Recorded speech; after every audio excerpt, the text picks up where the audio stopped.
എപ്പോഴും ബോഗൻവില്ല പൂത്ത് നിൽക്കുന്ന ഒരു സീസണല്ലേ ഇപ്പോൾ വേനൽക്കാലം.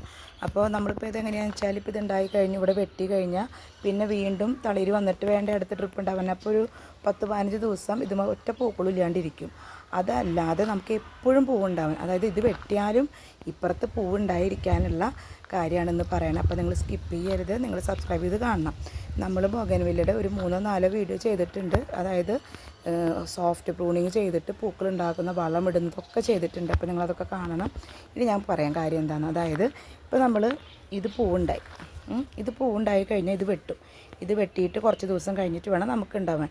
അപ്പോൾ ഇത് നോക്കിയാൽ നിങ്ങൾ ഇത് പൂവുണ്ടായി കൊഴിയുമ്പോഴേക്കും നമുക്കിത് ഇവിടെ പൂവുണ്ടായി കിട്ടും. എന്താ ഇനി നോക്കി ഇവിടെ കണ്ട, അത് കഴിയുമ്പോഴേക്കും നമുക്ക് ഇവിടെ പൂവുണ്ടാവും.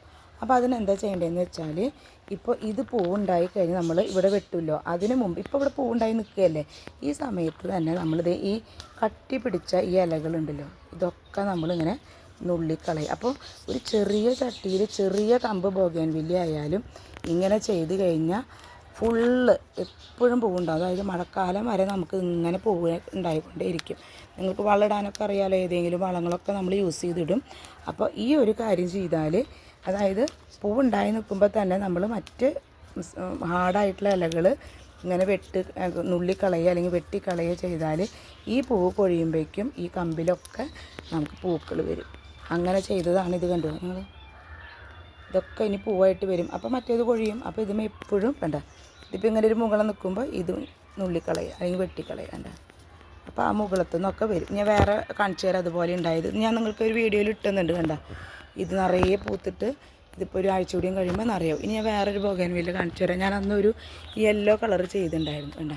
അപ്പോൾ ആ യെല്ലോ കളറിൽ ചെയ്തതിൽ ഇതിൻ്റെത് കണ്ട എല്ലാ കമ്പിൻ്റെ ഇലയും, അതായത് നമ്മൾ ഉണ്ടായി കഴിഞ്ഞിട്ട് ഇത് വെട്ടിയതാണ്, തല വെട്ടി. അപ്പോൾ വെട്ടിയപ്പോൾ അതിൻ്റെ എല്ലാ ഇലയിൽ നിന്നും എന്തെങ്കിലും കയ്യിലുള്ള വളം ഒന്ന് ചെറുതായിട്ട് ഇട്ട് കൊടുത്താൽ ഇതുപോലെ നല്ല എല്ലാ ഈ മുള്ളിൻ്റെ കമ്പിലും അല്ലെങ്കിൽ ഇലയുടെ കമ്പിലും പൂവുണ്ടാവും. കണ്ടോ, ഇത് നോക്കി നിങ്ങൾ, ഇതുമേ അങ്ങനെ തന്നെയുണ്ട്. അപ്പോൾ ഇപ്പോൾ ഇത് പൂവിടാറായി. അപ്പോൾ നമ്മൾ എന്ത് ചെയ്യണം, ഇത് ഹാർഡാണ് ഇതിൻ്റെ ഇല കണ്ട. അപ്പോൾ ഈ ഹാർഡ് ഇലകൾ ഇങ്ങനെ നുള്ളിക്കളയുക. ഈ സോഫ്റ്റ് ഇല നുള്ളരുത്, ഈ സോഫ്റ്റ് ഇല ഇത് നുള്ളരുത്, അതത്ര പ്രായത്തിയിട്ടില്ല. ഇത് മൂത്തിട്ടുള്ള ഇലകൾ. ഇപ്പോൾ ഇത് നോക്കി, ഇതിൻ്റെ ഇല കണ്ട മൂത്ത ഇലകൾ നുള്ളി കൊടുക്കുക. അപ്പോൾ അടുത്തത് ഈ നുള്ളി ഇലയെന്നൊക്കെ വരും. പൂവില്ലാത്ത ഏതൊക്കെ ഇലകളുണ്ട് വെച്ചാൽ അതൊക്കെ ഇപ്പോൾ ഇത് നുള്ളി കഴിഞ്ഞിന് ഇവിടെ അടുത്ത മുട്ടുകൾ വരും. അപ്പോൾ ഇത് നോക്കി, ഇപ്പോൾ ഈ കൊല കുറച്ച് കഴിയുമ്പോഴേക്കും നമുക്ക് ഇതുമ്പോൾ നിറച്ച് ഉണ്ടാവും. അപ്പോൾ ഈ ഒരു ടിപ്പ് നിങ്ങൾ പ്രയോഗിക്കുക. എല്ലാവരുടെ വീടുകളിലും നിറയെ പൂവുണ്ടാവട്ടെ ബോഗൻവില്ല. അപ്പോൾ നിങ്ങൾ ഷെയർ ചെയ്ത് കൊടുക്കണം. നിങ്ങളുടെ ആർക്കെങ്കിലുമൊക്കെ ഇതുപോലെ ഒരു ചട്ടി ഉണ്ടെങ്കിലും അത് നിറച്ച് പൂവ് എപ്പോഴും ഉണ്ടാവും കേട്ടോ. നമുക്ക് മഴക്കാലം വരെ ത്രൂ ഔട്ട് ഇതിന് പൂക്കൾ വിരിഞ്ഞ് കിട്ടാൻ ഈ ഒരു കാര്യം നിങ്ങൾ ശ്രദ്ധിച്ചാൽ മതി. അപ്പോൾ നന്നായിട്ട് ഉണ്ടാവും. അപ്പോൾ ഓക്കെ കേട്ടോ.